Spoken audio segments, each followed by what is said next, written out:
श्रीराम 29 जानेवारी. आजचं शीर्षक आहे नामात दृढभाव कसा येईल. नामात प्रेम नामानेच येणार. हे प्रेम यायला विषयावरचे प्रेम कमी करायला पाहिजे. दृढ निष्ठा पाहिजे. नामच तारील, नामच सर्व काही करील असा दृढ भाव पाहिजे. तो ठेवून व्यवहारातले प्रयत्न चालू ठेवावेत. पण यश देणारा परमात्मा असा भाव पाहिजे. वैद्याकडचे औषध आपण गड्याकडून आणवतो, पण गुण गड्याने दिला असे नाही म्हणत. याच्याही पुढे जाऊन वैद्याच्या औषधाने आलेला गुण परमात्म्यानेच दिला असे का मानित नाही. परमात्म्याला शरण जाणे म्हणजे परमात्मा आपला आहे. त्याच्या वाचून आपल्याला दुसरे कोणी नाही. आपण काही करीत नसून सर्व तोच आपल्या हिताकरिता करतो आहे असा दृढ विश्वास ठेवणे.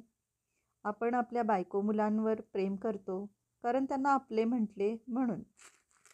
म्हणजे प्रेम हे आपलेपणात आहे. मग परमात्म्याला आपले म्हटले म्हणजे सहजच त्याच्यावर प्रेम बसणार नाही का. दुसरे असे की भगवंत हा आपला जिवलग सखा आहे.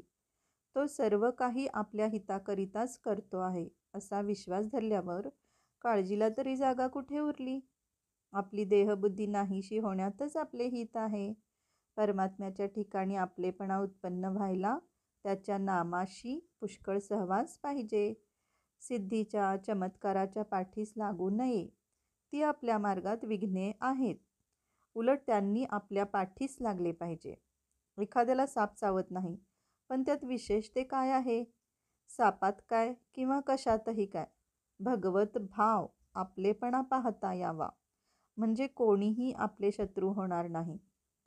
आई आपल्याजवळ आहे या भावनेने मूल जसे निर्भय असते, तसे भगवंत आपल्या पाशी आहे या भावनेने आपण निर्धास्त व्हावे.